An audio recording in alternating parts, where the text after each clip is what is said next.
Welcome to an expansive life conversation with results architect Sande Golgart and Olympic gold medalist Jacobi. Your journey to realignment from fear to freedom starts now. Live an expansive life.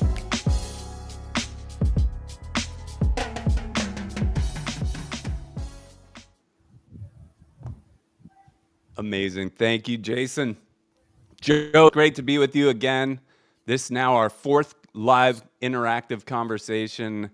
And I have to say, not only have I enjoyed, and this has become my favorite hour of every week, being able to talk with you and then share the conversation with the live interactive audience, but the conversations in between have become something that I've really enjoyed. And as we get into this, once we finish the breathing, I'd love to share a quick story about a conversation I had with one of the folks that dialed in to listen.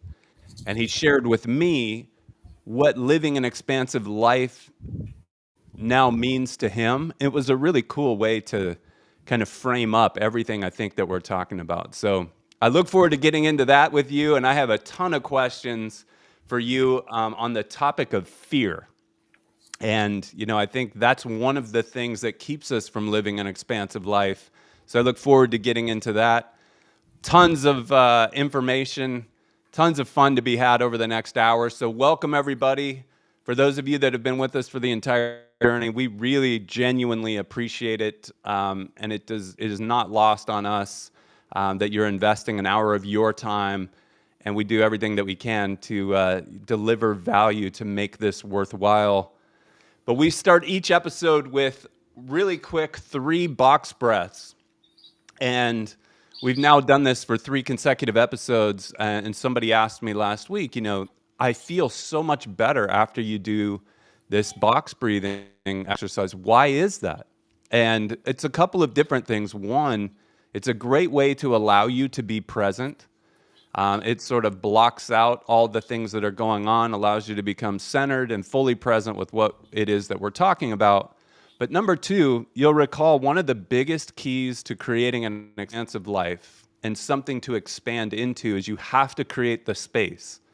And one of the beautiful things about box breathing is it creates space.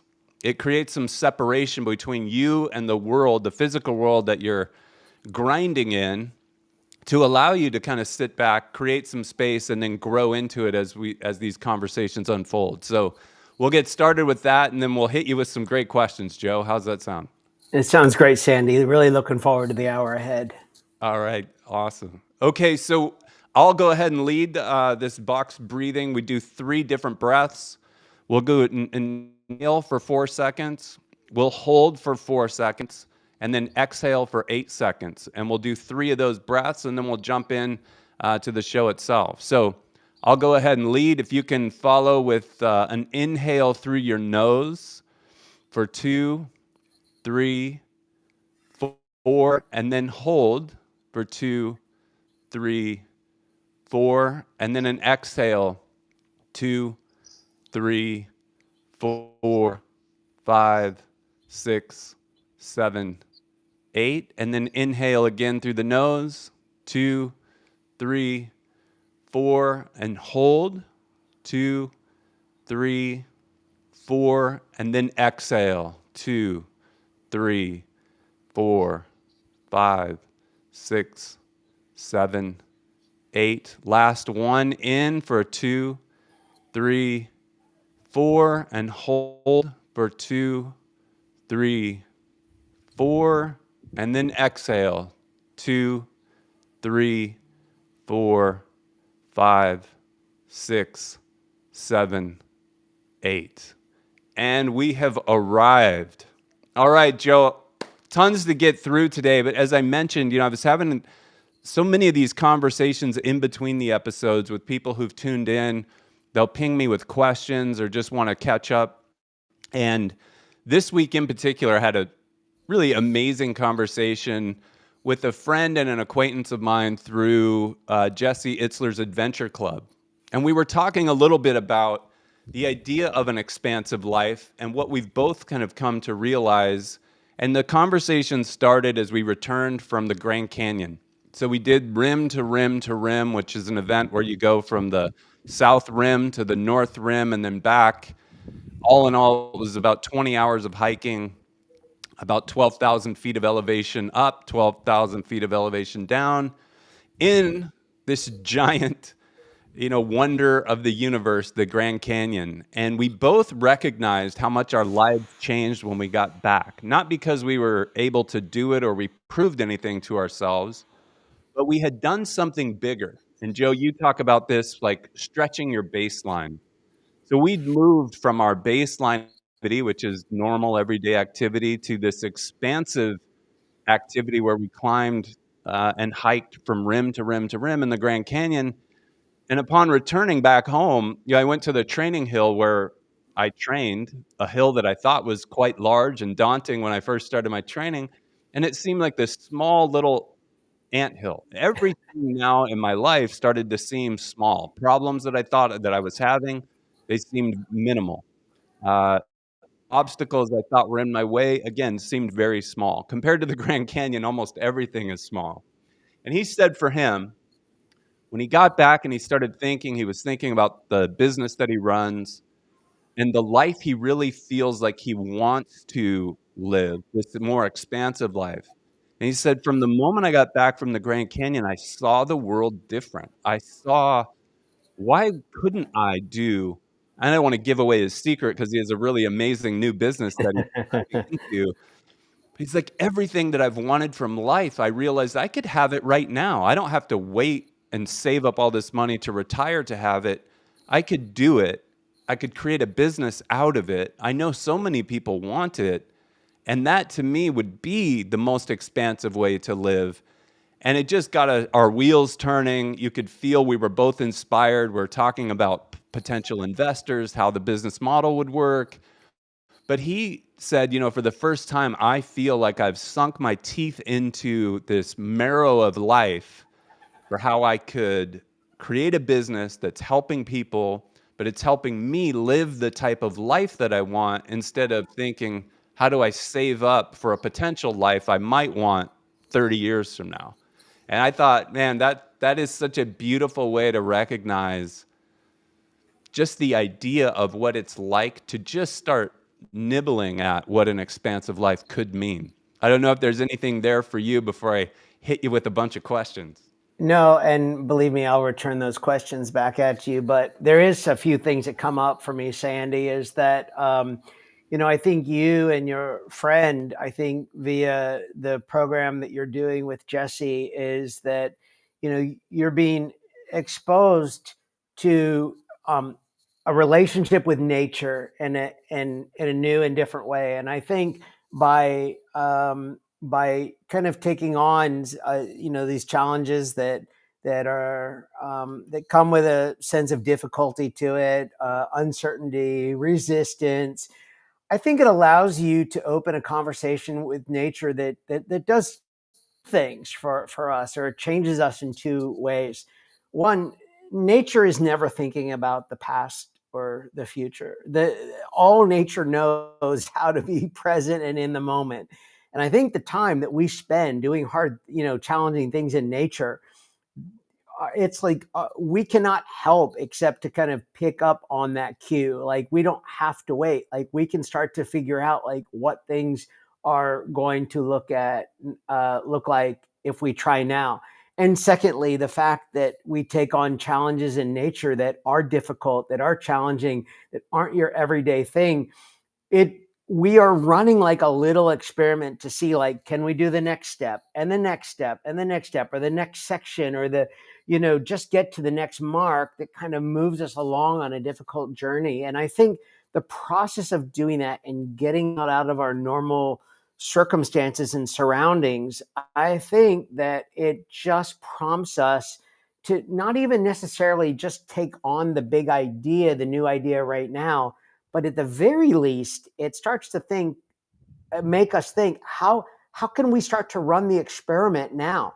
See what might work. See if I like it. See how other people feel about the idea.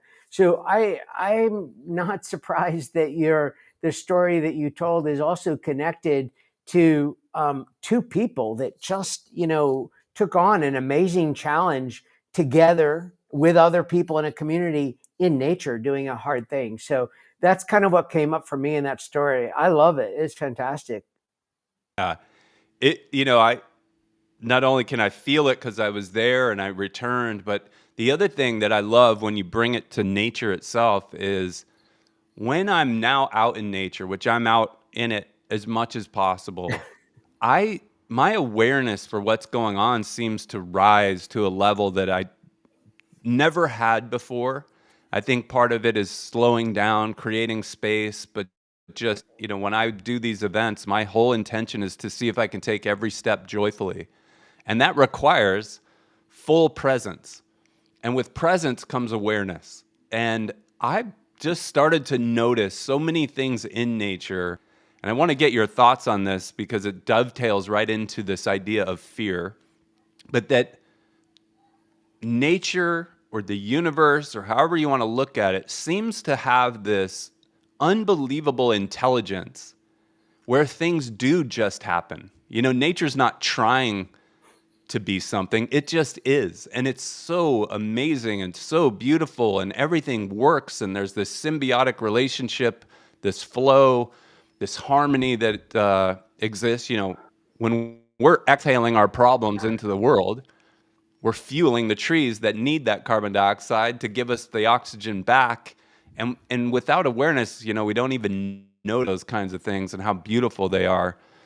But it brings me to one question I have for you, and maybe you can relate this to your experience, in the Olympics, but that is this sort of amazing intelligence that exists in the universe or in nature that's far better, far beyond anything we can imagine as humans. And sometimes we get caught up in the way we think things need to be, that they need to conform to what I want, rather than kind of being able to surrender and realize that nature's got it together, man. Like, it knows far better than I. And if I can just lean into that and accept what's there, not try to change it, not create dis-ease or any separation between me and nature, it's very likely I'm going to have a far better, more expansive experience by just leaning into what's already there and taking that in. And then that leads me to the idea that then there's nothing to fear, because the intelligence is already there. There's something for me to learn about where I'm stuck, where I am being held back by my own conversation in my own head, and I can lean more into nature and see what's actually there. But I'd love to get your thoughts on that. I love where this is going. I want to start by saying I mentioned this in some of our earlier Expansive Life conversations in the past few weeks as well. I think one of the biggest evolutions for me about nature was that my sport that I did was whitewater canoe slalom. It was designed to take place like on rivers out in nature. So I spent a lot of time there from childhood to where I am now. But I think for a long time, nature felt like this spectacular place to go immerse myself and kind of find something and to be served by this beautiful surrounding. And I think the evolution for me was that, 6 or 7 years ago, I started to see nature not as a one-way relationship, but as a two-way relationship. Like you and I have a relationship, or like Maria and I have a relationship, nature and I have a relationship. And there's something that I need to invest in it as well, that I need to contribute as well. And I have found that just to kind of, it changes how I connect with my feet on the ground in the woods when I go for a walk or a run, or it changes how my boat connects with the water when I'm on the sea or on the river, when I realize that I am there to contribute something to the relationship as well, that it's two-way, that it's not just there to serve me, there to serve it, to be, to be an advocate for it, to share the lessons that I learned. And I think now more than ever, Sandy, I think I'm very excited about, the technological advances in the world that we're living in today. But I think how we use any advances that come our way is also dependent upon our health, our, what I call our basic speed, our all day, everyday velocity. And I think the better that is, the better that we're able to use to be a collaborator in all the relationships that we're in. But I think that is where I keep telling people at this time, I think nature's best days are ahead of itself. And I think that it's going to take our awareness and really figuring out ways, not just talk about this, but to pick ourselves up, get out of the chair and move outside, and really start to open ourselves to what that relationship can be all about. Yeah, I love that. I mean, nature has so much already going for it, so many miracles that are happening. It's funny to think that us as humans somehow think we could control things and actually try to make it better. I think awareness is, to me, about becoming immersed in nature, really paying attention to what's already happening. There's something so magical that's really hard to deny that's going on in nature that we could learn from, instead of thinking that we're somehow, more in control, which really is all about getting over fear. And I'm wondering, from your experience in the Olympics, I can only imagine the amount of fear, the amount of imposter syndrome that I would have, showing up to an Olympic event. But I'm curious if you had any moments that stand out for you, whether it was in your training, anything leading up to it, where you realized, we just don't have anything to be fearful of. And then that ability to lean in. One of the things you mentioned in a previous conversation that we had here was you guys were able to anticipate and take advantage of even what you would consider mistakes or things that happened that you were unexpected, that you probably couldn't even script, but you guys were so in tune with it and allowed it to happen that maybe while other people stumbled and didn't handle the fear correctly, you guys actually used it to your advantage. But I'd love to kind of dive into specific real life examples that you might have from that. Yeah, let's sort of revisit the Olympic part on the river and then transfer that to the real life examples, because I think it's really helpful. So when your goal is to paddle your canoe fast and precisely on a moving, changing set of whitewater river rapids that are way stronger and more powerful than you could ever hope to be. Of course, we do a lot of visualization, and you're really trying to imagine what it's going to feel like to paddle well on the Olympic race course. But I always tell people that our success at the Olympic Games was not being bigger, faster, stronger. It was correcting mistakes a little bit better than the rest of the field and anticipating mistakes a little bit better than the rest of the field. And I remember specifically, Sandy, in one particular part of the Olympic whitewater canoe slalom course in La Seu d'Urgell, that there was like a hydraulic in the middle of the river. And the idea was to paddle through this hydraulic. And that's like a big fluffy piece of water. And the idea is to paddle straight through it without getting pushed to one side of the river or the other, and then be in the middle of the river to kind of attack an upstream gate on the side of the river that requires a full revolution and change of direction to execute well. And we went through the hydraulic and we got pushed to the right side of the river when we actually wanted to eventually be moving left. So yeah, we knew we were in a bad position. Like it wasn't what we expected, but how did we respond? Well, we actually started taking quicker, more accelerating type strokes and got the boat back up to speed. And at the last moment, we pierced the left side of the river and into the eddy behind this upstream gate faster and more precisely than we would have had we been in the middle of the river. So we actually took a mistake and converted it with more speed into an area where we were getting ready to lose speed. And that ended up being really important part of doing well in the Olympics. And how I transfer this to real life is that I think we live in a world of, noise and influencers that are always telling you, oh, you have to imagine your best life, or you have to imagine hitting 10 times your goal. And my feeling is, no, you don't. I would actually go the opposite way. I would actually try to imagine like a range of different things happening and starting to think about how you're going to respond to a range of different possibilities, some good, some not so good.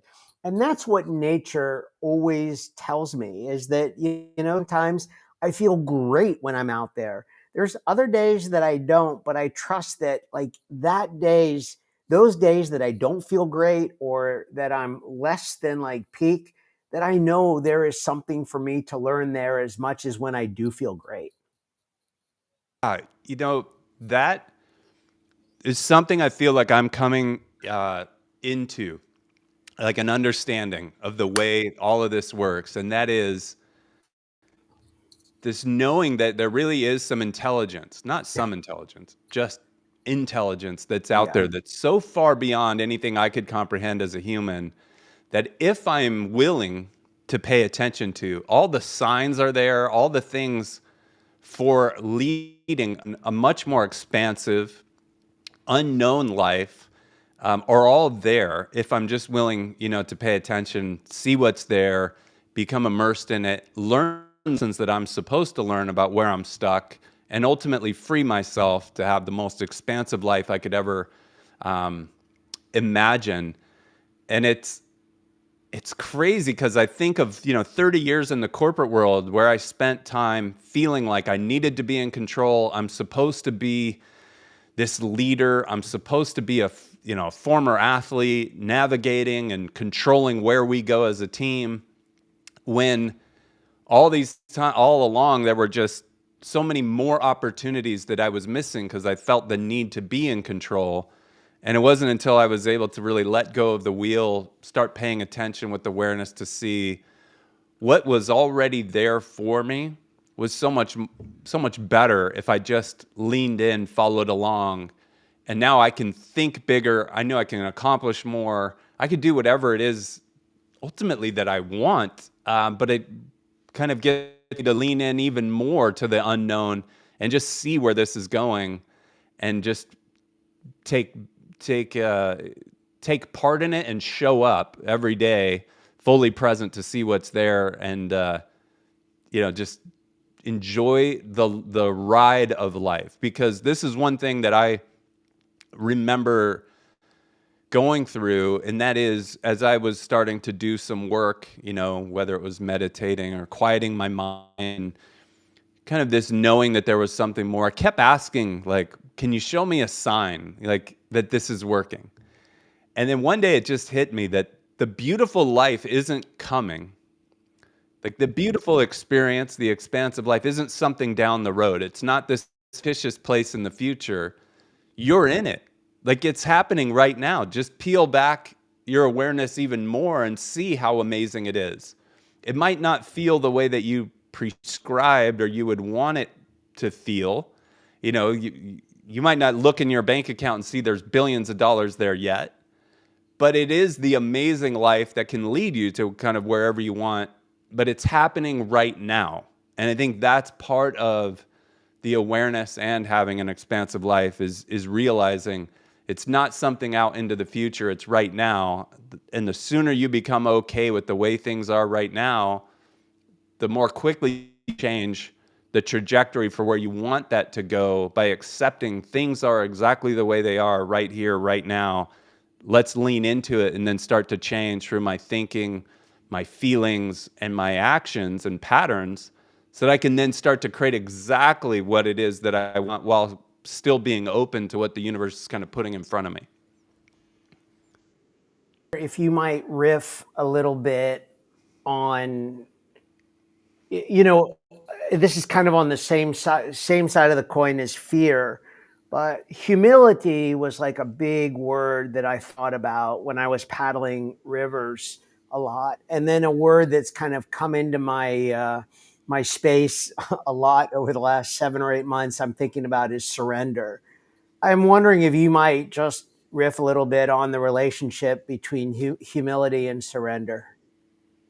Yeah, I think it's a little bit of what I was, just expanding on, and that is when you realize like you're not in control. You're Yeah. one with everything, right? So this oneness, if that's a word, uh, is really what it's all about.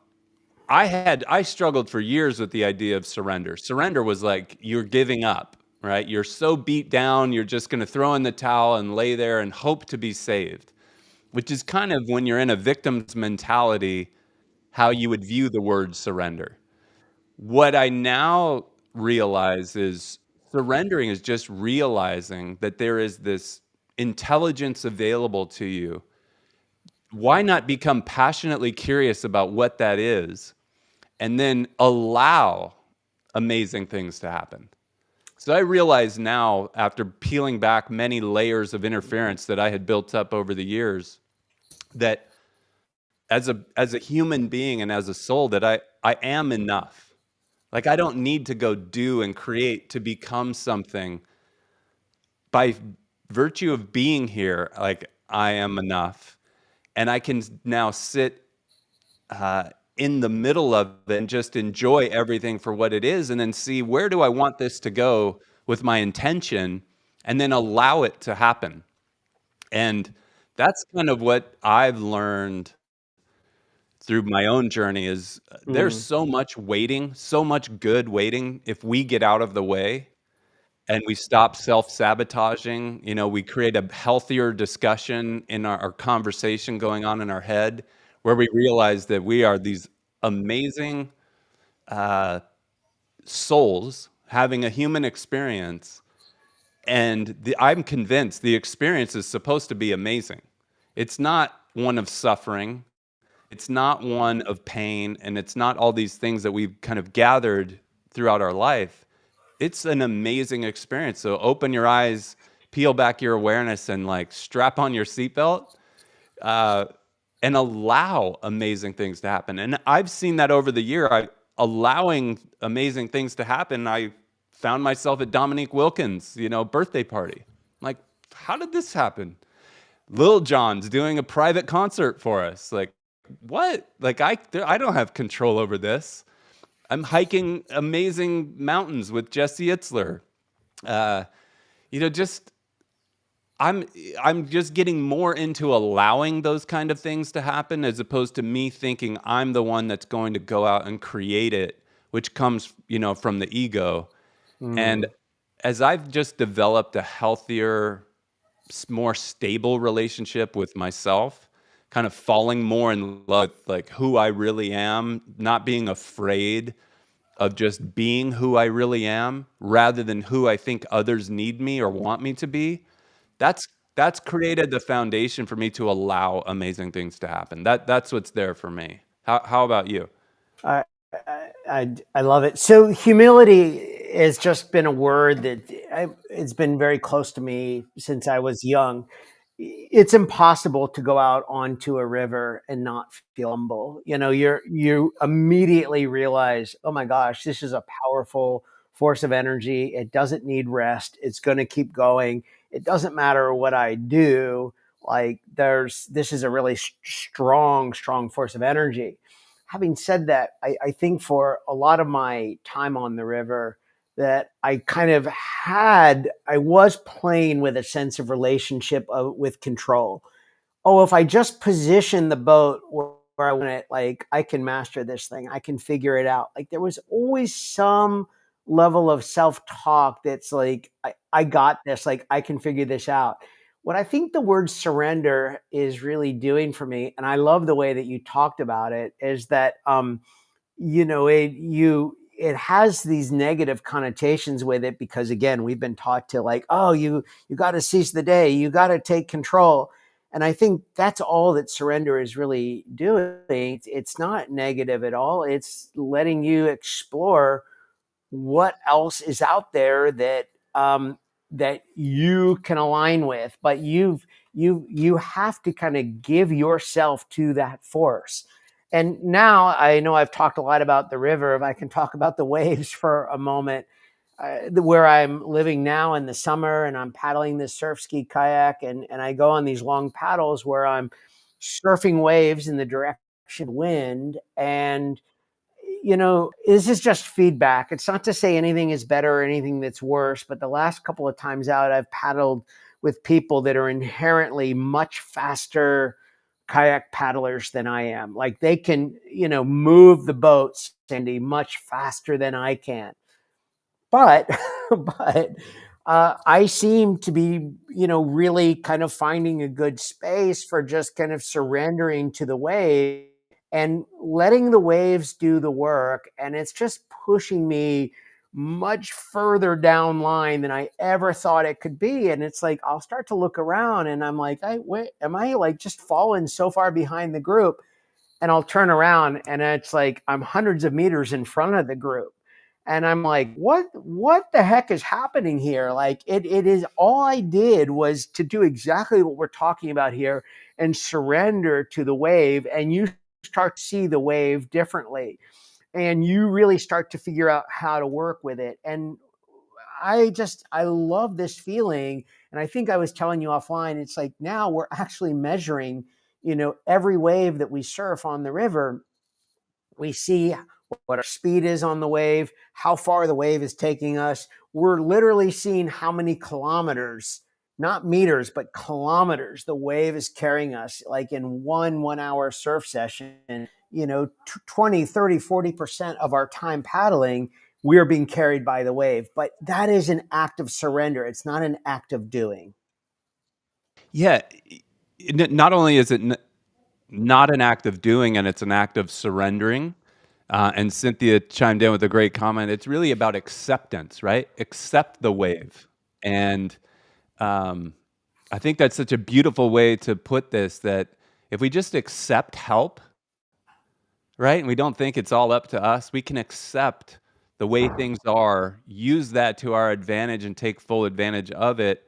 And like you said, then look up and realize, wow, I'm hundreds of meters ahead of these people that I thought were significantly faster, because you're not the one doing, like, you're accepting what's there for you and using that, to your advantage, which, I think is beautiful. I know, Joe, you do a lot with the corporate world as far as coaching individuals, leaders. Where do you see this playing itself out? Not everyone's surfing all day. Not everyone gets to paddle at the surf ski, but a lot of people, we're in business, we're in meetings, we're trying to get things done. Where do you see this applicable in the work that you do with corporations and leaders? Yeah, I love the question. Thank you. I see the opportunity to apply these principles of surfing waves in leadership, in life, in relationships, in our pursuit of just better health. And I think a lot of those places, it comes first of all with a spirit of experimentation. I mean, people have to be willing to try things a little bit differently, to test their inner voice a little bit. Maybe an inner voice that has been uh, by some ideas, by some experiences earlier in life that just haven't been tested or challenged in a long, long time. And so I think a lot of this can happen in experimentations in rest and recovery. I think that these experiments can. So if you're, just as a small example, if you're a salesperson that is doing like Zoom call after Zoom call after Zoom call, like, I have no doubts that you could make more sales if you do more calls. What I worry about is, like, why not give a little bit of time to sort of rest and recovery, and to resetting your energy levels a bit, so that you're actually able to move up and down like a wave formation, so that you can really pick more up moments to be, in a position to do your work, and you're really really giving yourself an opportunity to kind of let the wave drop out, as opposed to try to hold yourself up at some high level, because you've been told that the only way to get better is to keep grinding and to keep pushing. So I think finding those ways to experiment and just challenge with what our inner voice is telling us, and what we've taught, how our inner voice learned what it learned through past experiences. That's what I'm always looking for in my relationship with clients, is to sort of check in on that state of inner voice, so that we can figure out what the experiments are that we need to run in day-to-day tactics, to start to say, hey, how did that look? How did that work out? Did you get done what you wanted to get done? Was what you thought that needed to get done, was it even ended up being important? Were you telling yourself a story about that? And by turning your attention to something else, something more important, something better happened for you. And I think those are the ways that we learn and change in the work, in work environments. Yeah. Yeah, I have some thoughts, but I also want to encourage, the audience, those listening in backstage. If you have a question, please throw it in the chat. We would love to address that. And then anybody that is actually on stage using the EV Mux link, if you have a question, please, jump on camera and we bring you on stage. We'd love to make this more and more interactive. But Absolutely. Joe, one of the ways I feel like I've been able to incorporate these, which can kind of sound like theories, but into real practical, effective skills that actually increase performance, increase productivity, is creating space, like even in between meetings. I used to be in the corporate world the guy who was like, I can go back to back to back to back to back.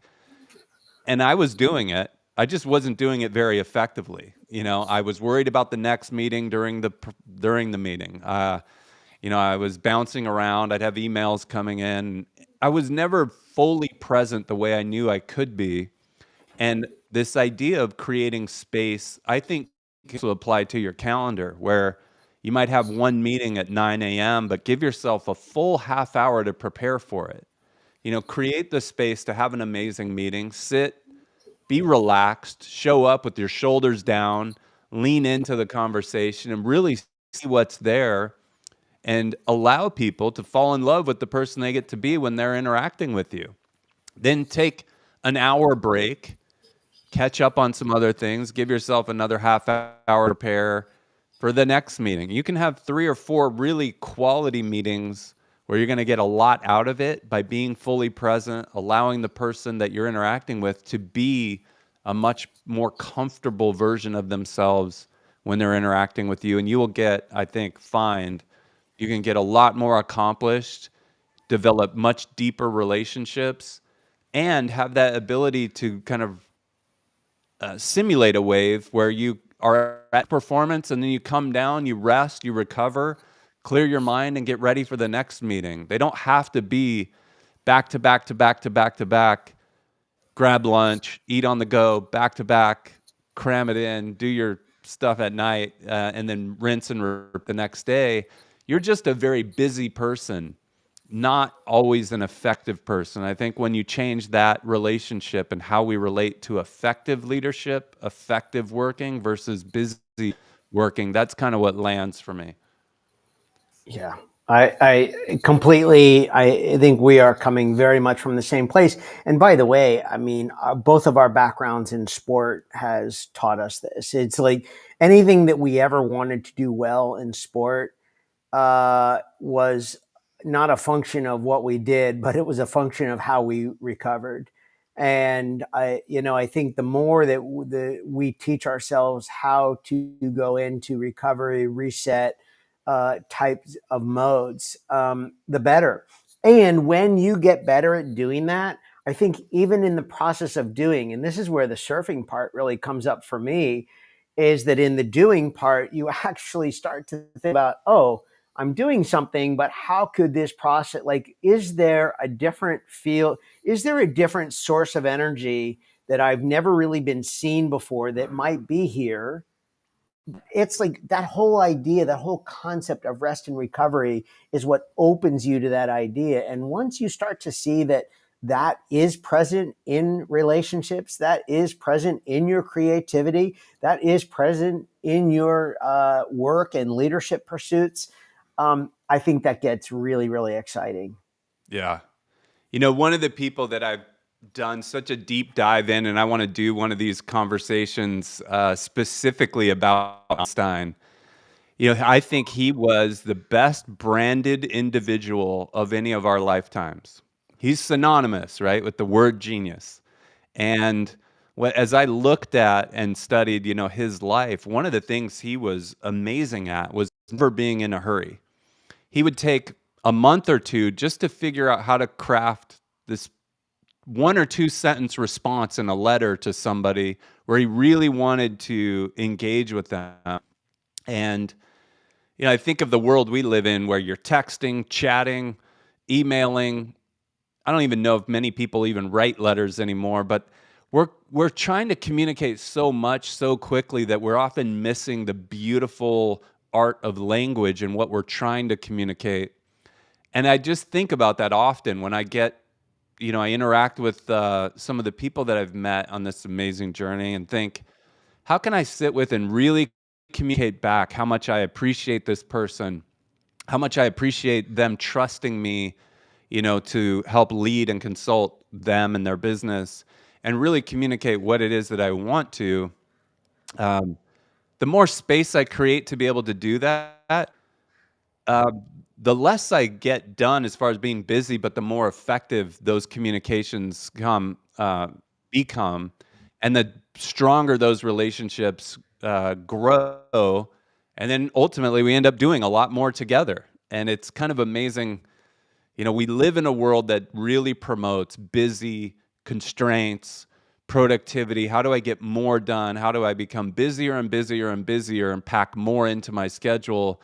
And here's Einstein, who I think if he was alive today would just push all this crap to the side and just say what you said. How do I become passionately curious about how do I still communicate effectively, use beautiful words to communicate what I'm trying to communicate, and go look into some of these things that really deserve discovery and bring them to light. And it's a powerful lesson I try to teach myself every day is to sit, relax, breathe, create space so that I can go deeper with everybody that I interact with. And that's kind of what's happened with our relationship since we paddled together in Rhode Island is, you know, we've never tried to do things very quickly, but we've tried every time we get together to go deep, create space, and really hold that, you know, for each other. I think one of the things that nature does for us so beautifully well is that it does, you don't need technology to measure speed. You adapt to the most natural level of speed that's meant for you. There are some activities in which I carry some technology with me in nature. It's usually for safety, not always. I think a lot of people know now, you know, I've been running. I'm a 5-day-a-week runner. And for more than 6 years now, not a single piece of technology goes with me on a run. Not a phone, not a watch, not a heart rate monitor, nothing, no technology. And I either listen to myself or I listen to nature. And finding my rhythm, finding my speed is never a problem. I love the way the relationship is evolving. And I think people also confuse that, Sandy, with, you know, they hear that and they're like, oh, that's just going out into nature and enjoying. He's not very competitive. And yet, you know, I still sign up for a couple of trail running races every year. I put a number on, and you know, what I like about doing that is that I like going into nature still without technology, not my own technology. Someone else is timing me, but I'm not timing myself. But what is great about competition and what's great about life is putting yourself under circumstances where you get to do the thing that you like doing, but you don't get to set the rules for doing it. And I think that becomes a very unique learning experience as well. And so in that way, I am competitive. I do enjoy the process of kind of sitting on a start line, knowing like I didn't get to set a course that was good for me or Yeah. like conducive to my own performance. Like I have to adapt to something that wasn't made for me. And I learned so much about that. I learned, and again, the fact that I never use technology to train for the few races that I do sign up for makes the process of going through that so enjoyable at this stage of life. Like that for me is like not just expansive life, that's like expansive competition, Yeah. Yeah. Well, I think, what I've learned about competition, because I had a bad relationship with competition. As an Yeah. athlete, I the way to get ahead was you sized up the world, you sized up the room, you saw who you needed to outperform, and you went and made sure you outperformed them. And as much as it might sound like a decent recipe, it's so limiting. Expansive competition to me is when you compete with yourself. Like, did I show up the way I know I'm supposed to show up? Did I Yeah. give everything? Did I empty the tank?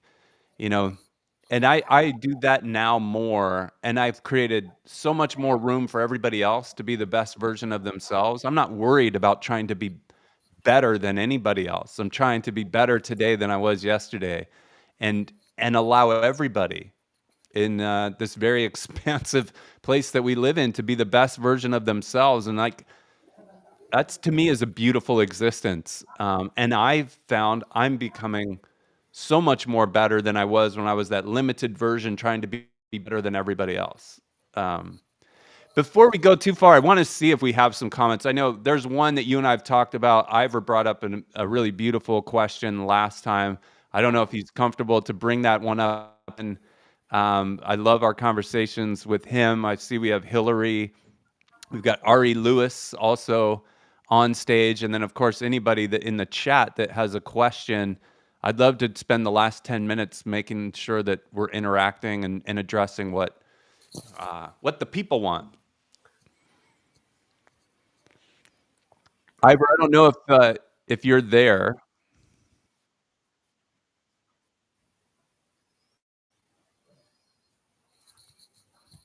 There's Ivor.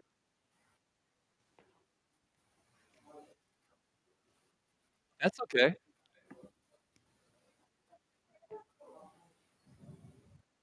We can, yeah. Oh, okay. There we go. There you go. Center Yeah. stage. You know, I, the thing that I was reflecting on is right now my mother has a really bad back problem.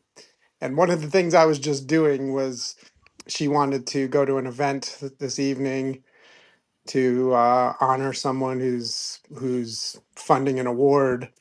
And so she said, drive over here and see if I can sit in your car. And she couldn't. Like she sat, but she was too uncomfortable.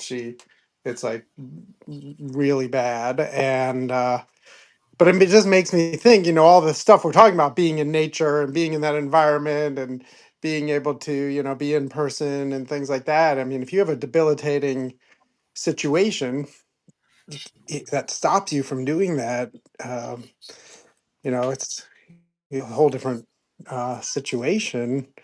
So, I mean, on one hand, it's like, how do you deal with that? And the second part of it is we have to just be grateful for the situation we're in to be able to take it.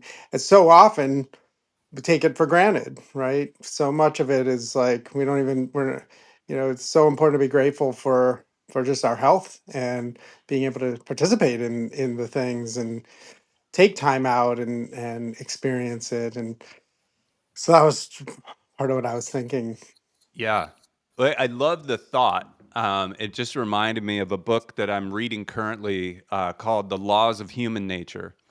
And in it, and I won't be able to get to the information quickly enough, but there was a psychologist who lost use of all of his limbs. He actually became a quadriplegic, and you would think that that would lead him to a very restricted life, you know, as a psychologist. But one of the things that he recognized is that he was able to start to discern, pay attention, and so much better awareness for people's movement that even though he couldn't move himself, he could monitor people's body language. And he could tell what problems they were coming in to talk to him about just by being able to be so aware of their body language. And he could see one lady that came to him, the way she sat, he knew she was having an affair. And she wouldn't disclose that, but he asked her some questions. Another guy came in with debilitating headaches, and he could see from his body language where the headaches were coming from. And he created this unbelievably astute way of studying humans because of what we might all consider to be an unbelievable constraint. And then as his relationship with that grew, he started to regain movement by changing some different things neurologically in his mind. But I think, you know, we're all faced with different things at different times, and it's how we use those things. They can sometimes turn out to be, as we started the conversation, nature's way of showing us where we're stuck and what we can pay more attention to and find beauty, even when maybe our back hurts and it's a signal that we're carrying too much of a load or whatever that is. And we don't have time to go into all of that. But, you know, I think there's beauty in all those circumstances. It's changing the way we relate to them. I would wonder what else is there, you know, for you and your mom in both the relationship and the circumstance that could open up something even more beautiful, because sometimes we get so focused on the constraint, we forget to see what else is there. Oh, we got some background noise. Competing conversations. Yeah. We're being broadcast in people's living room. Oh, I think that's Hillary. Hillary, could you mute? I see her speaker going up and down. Can you mute her, Jason? Oh, I can hear her. Yeah, me too. Yeah. And I see her speaker. Like the microphone is. Okay. That's okay. We can keep going. One thing I wanted to revisit, you brought up a really last week, Ivor, about, you know, your wife and maybe being unwilling to maybe go where you thought she might need to go or you wanted her to go. And the thing that came up for me after that conversation was that, so Jason, clearly she's not muted. Okay.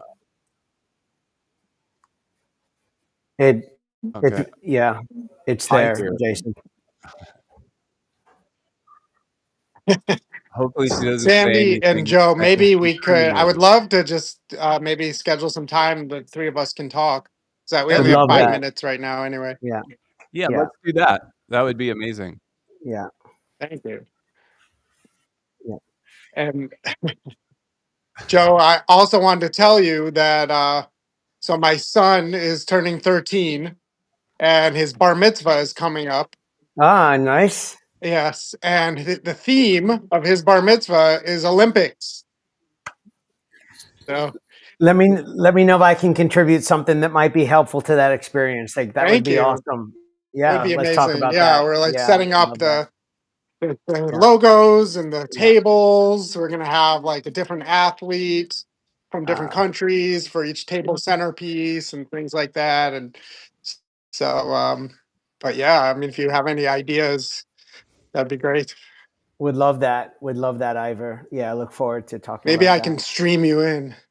Yeah, there we go. Yeah, that would be fantastic. Yeah. Okay, we may have solved it. Yeah. Excellent. Yeah, Yeah. sorry. The beauty of live conversations. Yeah. Yes. You gotta take it all in. Yeah, Ivor, I'd love that. Why don't we just up a three-way conversation and we can dive into more. I think one of the things that is there for me that we can pick up on is allowing people to feel the way they feel, even if we don't agree, is such an important first step. Yeah. And I was really bad at that my whole life. It was like, no, you gotta push that to the side. Like, let's quit being a victim and let's, do this and that. And when you allow people just the space to feel what they're feeling, even if we completely disagree with it, it allows them to be in touch with what they're truly feeling. And until they do that, it's very hard for anybody to move beyond that. And then we have to realize it's their choice, whether they choose to move beyond it. But they'll never get there if they can't feel what they're feeling and have that honored. People are always coming from a place of hurt and fear. And if they're not able to be seen and heard for exactly Yeah. what's Yeah. going on, it's very difficult for them. And I think as we become more and more loving and more about love itself, that's one of the beautiful gifts we can give to people, just to allow them to honor their reality before we do anything else. And I was the biggest offender of that. It was like, no, let's move on to the results. Let's get there. We don't have time for the feelings. And I realized like how limited my leadership approach was, because I was just unwilling to go there. And I realized I was unwilling to go there for myself. I had a lot of things I was ignoring. And once I honored my own experience, it freed me up so much more to be a much more expansive leader. Yeah, thank you. And actually, I watched a couple of Peter Crone's videos, and I know he Oh, talks, from your recommendation, and I know he really talks about that and going into like people's childhood and understanding, where you've come from. And I did a terrible job of it. But I tried to like talk about that with my wife one day, and she got it. I mean, obviously, I don't say it as eloquently as as he does, but yeah. she doesn't watch the video, but um, because there's a lot of things from childhood that shaped you, and it's still there, and it's still kind of like the feelings of not being enough or not being respected or and not being cared for, and Yeah. it's very deep. Yeah.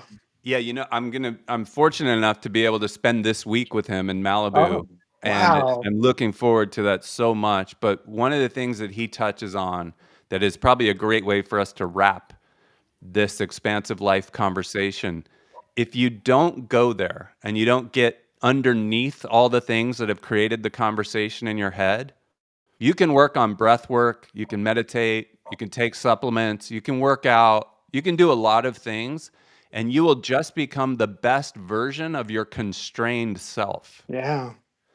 It's not until you remove like the real constraints of the conversation that's developed since our childhood, where we've learned that we're not enough unless we're working hard, that we have some limitations. And if you don't get underneath all that and pull the string of that hairball and really recognize that you are this boundless, limitless being, until that point, you will just be the best version of your constrained self.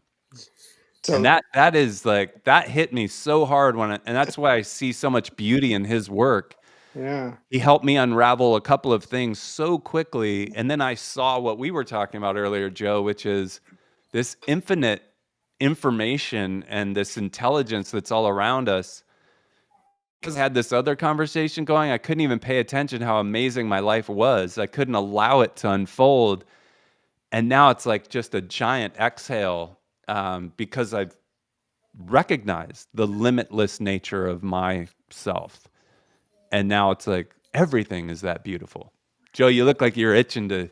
No, I love this. I think there's sort of a point in life, a period of life where we have the opportunity to start digging into exactly what you're talking about, Sandy. Like, I don't think we're meant to do this like in our mid-20s. I think Yeah. it does come with a little bit of life experience. And here's the thing about it is, and this is kind of what I think gets into the kind of what is like the crux of like these midlife transitions for me. I think these opportunities to go deeper, Sandy and Ivor, that these opportunities are put in front of us. Not everyone is going to choose to go down this path. Like, it's not necessarily fun. It's not like easy. It's not delightful. It's not like smiles and candy necessarily. It can be really hard.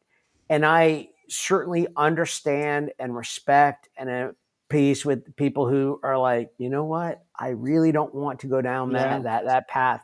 But I think the reason that I've really enjoyed being in these, in these conversations and with Sandy and to keep them going is that it is, I do think these are a path that each of us have to walk on our own. No one can walk this path for us, but there is a lot of people who care and want to be around you and sort of support you in that walk. And I hope that these conversations are really helpful in advocating for more people to at least be curious about what kind of leaning into some of the messy things can ultimately lead to. And they are messy. They will be messy, but there is something beautiful about that as well. Yeah. I'll Absolutely. add one quick thing, and that is I am a big believer the next generation and the generation beyond that are far more enlightened than my generation. And I do hold hope that maybe we can share some things with them that can open their mind up and see they don't have to go through 30 years of being a corporate executive to learn the lessons that I learned. That maybe they can see and recognize and create some awareness earlier in life to realize that they are limitless and boundless. They could do whatever they want, and maybe more quickly than I could. Yeah, I think that's a great conversation to have because I've wondered that myself. Because is there a shortcut? Is there a hack? I don't know. Like I could tell my children, oh, all you have to do is be grateful and, treat people nicely and, all these things, but they have to sometimes learn from experience too. So I think the only hack I've seen is courage. There's no shortcut. It's the courage. Like, how deep are you willing to go and how quickly to uncover what is underneath all of this? If you have that courage and there's nothing to be fearful of, it just took me 30 years to develop the courage to do it and some prompting and, some triggering. And then I realized, like, I don't want this. I have to go deeper and figure this out. So we're a little over time. So I do want to be respectful of everyone and thank everybody for joining in. Thank you guys for your comments. Ivor, thanks for jumping on screen.